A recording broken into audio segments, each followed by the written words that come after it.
Bonjour à tous, vous utilisez JDOM et vous voulez très rapidement partir sur une clé de secours contenant l'intégralité du système et de ses paramètres. On va voir dans cette vidéo comment en faire une. Alors le système fonctionne que ce soit un OS sur clé USB, comme là, ou un OS sur carte SD. Comme ici, on voit la copie a été faite dans ce petit lecteur de carte SD qu'on voit ici. Donc dans les deux cas, ça fonctionne de la même manière. Je vous montre ça, direction le Linux. Pour ça, on va brancher ici un câble HDMI, ici un clavier sans fil et une souris sans fil, et on se retrouve tout de suite. Vous voyez, je viens de terminer ma clé de secours. Donc clé de secours, c'est quoi? Je peux éteindre mon Pi, enlever la clé qui a un problème, hein, soit parce que l'OS est mort, soit parce que JDOM est mort, et remettre une clé de secours et démarrer mon Pi et je retrouve instantanément mon système tel qu'il était. Donc là, je clique sur OK, ma clé de secours est terminée et du coup, dans ce tuto-là, on va voir comment créer sa clé de secours et pour ça, on va se rendre tout en haut là dans les menus du Raspberry Pi, voilà, de la distribution.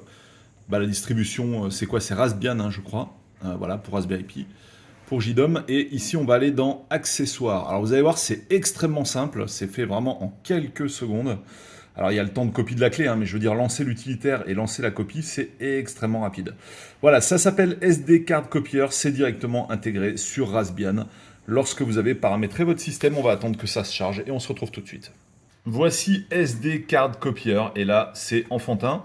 Vous allez choisir depuis quoi vous voulez copier la clé. Donc là, moi, ici, ce que vous voyez ici, MMCBLK0, en fait, c'est le lecteur de carte SD intégré au Raspberry Pi. Donc là, mon système, en ce moment, est dans le lecteur de carte SD, et je veux le copier dans ici, mon lecteur de carte micro SD, dans lequel j'ai mis une autre micro SD. Enfin, c'est une micro SD aussi, hein, le premier. Voilà.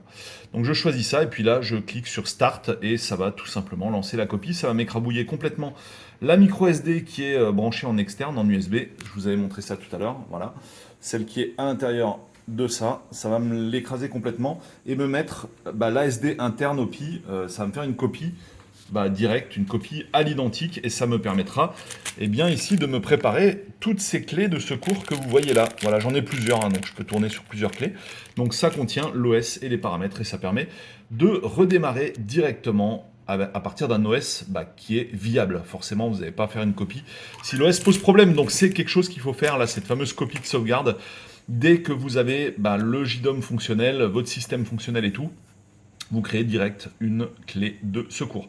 Alors que faire si vous avez fait des modifications entre-temps de votre JDOM?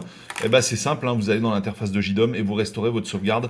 Faites une sauvegarde régulièrement après beaucoup de modifications, vous sauvegardez toujours ça, et vous pouvez restaurer votre sauvegarde dans la clé dans le nouvel OS que vous venez de brancher directement dans votre Pi. Voilà, j'espère avoir été assez clair. Si vous avez des questions, les commentaires sont là pour ça, et n'hésitez pas à liker, partager, commenter la vidéo pour augmenter son référencement. Ciao.